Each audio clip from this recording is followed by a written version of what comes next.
Anwar Ibrahim memohon imuniti kekebalan daripada mahkamah dalam kes saman sivil daripada Yusuf Rauter. Biar betik Anwar Ibrahim. Biar betik Anwar Ibrahim. Semasa dia menjadi pembangkang, waktu dia dipecat daripada UMNO dan kerajaan, dia sering menyalahkan pihak kerajaan. Dia sering menyatakan di hadapan penyokong-penyokongnya, di hadapan rakyat Malaysia, kononnya dia menjadi mangsa kekejaman, mangsa kezaliman, mangsa penindasan. Segala mangsa dia nyatakan, mangsa fitnah daripada pihak-pihak tertentu, sama ada dalam bekas partinya UMNO maupun daripada kerajaan. Itu yang dinyatakan oleh Anwar Ibrahim saban tahun, berpuluh tahun lamanya. Dan itulah juga yang didendangkan oleh penyokong-penyokong tegarnya. Kali ini, setelah Anwar Ibrahim menjadi Perdana Menteri Malaysia yang ke-10, dia masih lagi nak menggunakan kuasanya. Masih lagi nak menyatakan sesuatu yang pada dirinya dia adalah mangsa kepada fitnah, tomahan dan sebagainya.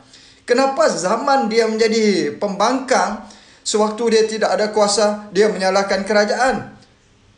Dan hari ini dia sudah menjadi Perdana Menteri. Dan dia gunakan kuasa dia selaku Perdana Menteri nak mohon imuniti daripada pihak mahkamah. Lawanlah di mahkamah. Kamu sudah ada kuasa. Biarlah mahkamah yang menentukan, membersihkan diri kamu. Kalau dahulu kamu tidak berani untuk membersihkan diri kamu di dalam mahkamah, kamu tidak berani angkat sumpah di dalam mahkamah, sedangkan di luar mahkamah kamu menyatakan kamu mangsa kezaliman, kamu mangsa konspirasi politik, kamu mangsa menjadi mangsa tuduhan fitnah dan sebagainya. Kamu tidak berani angkat sumpah, dipersoalkan, ditanya, disoal jawab di dalam mahkamah. Kamu memilih untuk berdiam. Tetapi hari ini setelah kamu ada kuasa, kamu menjadi Perdana Menteri, kamu gunakan sekali lagi perkara yang sedemikian rupa ini. Ini amat janggal.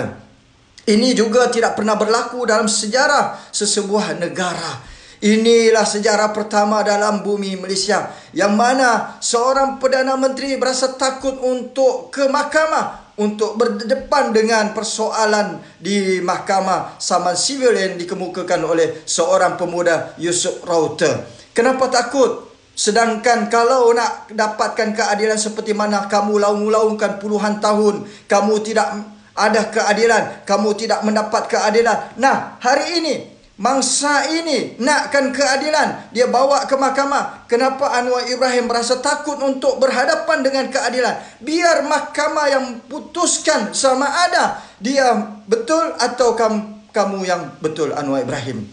Agak malang apabila kamu meminta imuniti, kekebalan daripada mahkamah. Dulu Najib Tun Abdul Razak tidak pernah meminta kekebalan. Apa isunya 1MDB dan sebagainya, dia bersedia untuk ke mahkamah, dia bersedia untuk berjuang, berhadapan dengan pendakwaan. Tapi kami merasa malu apabila seorang Perdana Menteri yang diwar-warkan kononnya hebat seantero dunia, tetapi menjadi bacul dan penakut berhadapan dengan undang-undang dalam negara sendiri. Inilah Anwar Ibrahim, retorik pemimpin yang tidak ada substannya, tidak ada konsistennya dalam memperjuangkan keadilan. Mana yang kamu katakan keadilan untuk semua, sedangkan kamu sendiri memilih untuk tidak menegakkan keadilan di dalam mahkamah.